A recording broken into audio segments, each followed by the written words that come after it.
What's up, ladies and non-ladies? It is Cerealkiler back again with another video for you. This time we're going to be doing the Hall of Heroes, which luckily this month appears to be a little bit easier than the last one.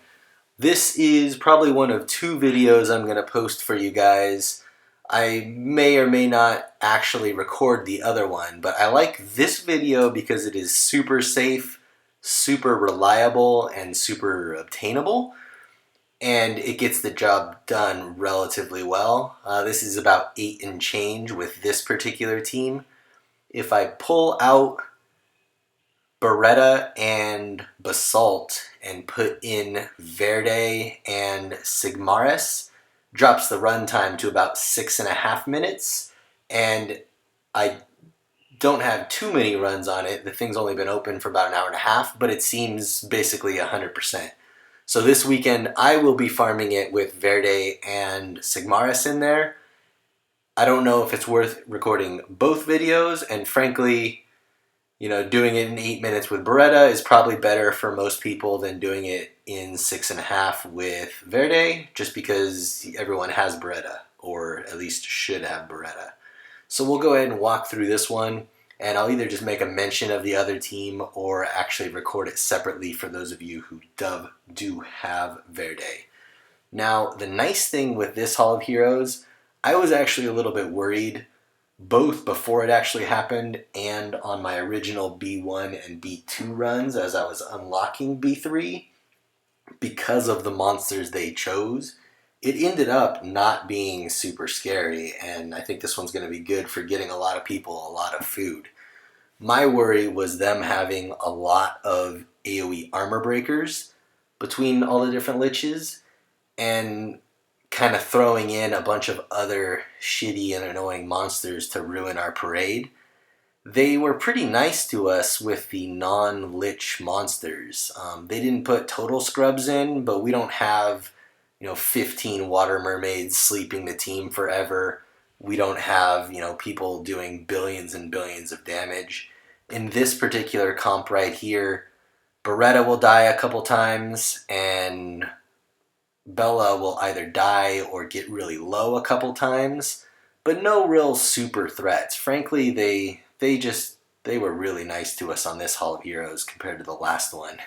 One of the funny deaths that I've seen so far is this Randy right here just went ape shit on my Bella for no... Bella wasn't armor broken, he wasn't in danger. Right there, he just saw Randy chainfire the shit out of my Bella and took him to like half life. Luckily there's no armor break on this level, but if that Bella was armor broken, he would have been dead. Which in my opinion is enough reason to still bring a revive. I'm assuming a lot of people on this particular Hall of Heroes are just going to say, screw the revive, I'm going to go with just a full YOLO team. It's not worth it for me particularly. If you can run it in 4 minutes, 100%, awesome for you. I'd rather run it 6.5, 100% than pull out my revive and fail every once in a while when a Randy goes ape shit. At the same time, aside from Randy going apeshit, you've got 400 AoE armor breakers with the potential to go apeshit on stuff. And then in addition, you've got the water chimera right there that's going to eat your Baretta. So if you decided to go the 0 revive total YOLO team, you pretty much have to not bring a Baretta or a Verde at that point. And realistically, if you're going to go for a really quick YOLO kind of team, you're going to be bringing a Verde. There's not a whole lot of other ways to get around that. This wave right here is a pretty gimme wave. When I first saw it, I thought it might be a big time breaker with the light liches. They don't get a whole lot of opportunity to get their shield up and slow things down.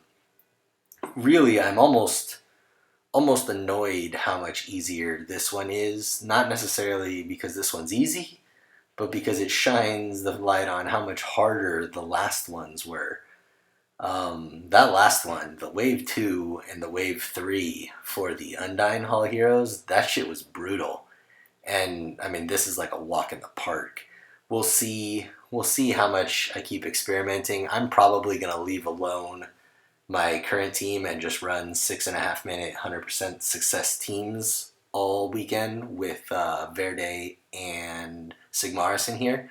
I want to skill up my Rigel for Necro, and then I'm going to permanently pull the HOH out of Necro.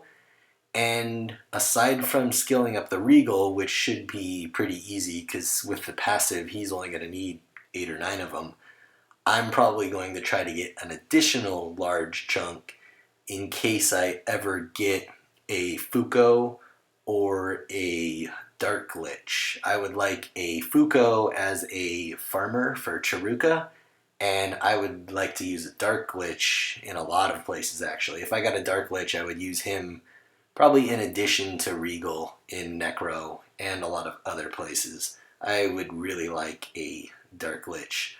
So we'll keep our fingers crossed. Maybe I'll get one of those one day. If not, I will currently make do with the water one. I've been using the water one in Necro for a while and it works really well. I see a lot of people talking about potentially using these liches in raids. I'm not the hugest fan of that under ideal situations. I think if you don't have a HOH, a water lich is a really good replacement or, substitute. I think if you have a HOH, I can't imagine bringing a Rigel into raids. I just don't see the benefit for it. Whereas in Necro, Rigel is much better than HOH for a few reasons. One, he does way more damage. He can be runed very properly for it. He's much sturdier in a full YOLO type team. And my favorite reason is he is water element, and he will get tanked by the Colleen, aside from his AoE, that almost everyone brings a Colleen into their Necro team. And if you're running a bunch of similarly elemented guys, you can burn through him really quickly when he gets mind controlled. I am very against these teams with, one fire DPS and one water DPS and one wind DPS. And then when the wind one gets mind controlled, your water guy is useless for helping to kill him. And when the fire guy gets mind controlled, your wind guy is useless. My kind of most important priority for a Necro 10 team is to be able to end the mind control as soon as possible. And for that, I like to take all the same color or dark and light monsters.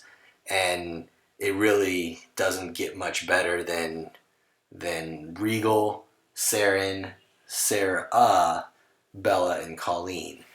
I'm not thinking you're going to get much better than that until you're able to drop down to one healer. I am not able to drop down to one healer, so it's working out really nicely for me. I'm running the Hall of Heroes on auto while I do this, and my other team I was telling you about just finished it in 5 minutes 54 seconds. That's my fastest run with them. So I'll probably record that one as well. I'm going to do a quick run through for the runes on this one for you guys, and possibly post the other one or just make a thing. I don't really know if there's a second video needed, but the other team is a better team if you have the Verde. So I'll make sure to at least spell that one out for you guys. If you can match it, you'd be better off doing that team than this one. But I like this video much better just because pretty much everyone should be able to build this team outside of a Basalt. And if you don't have a Basalt, you should have a Talc, and a Talc will fit as a very nice replacement.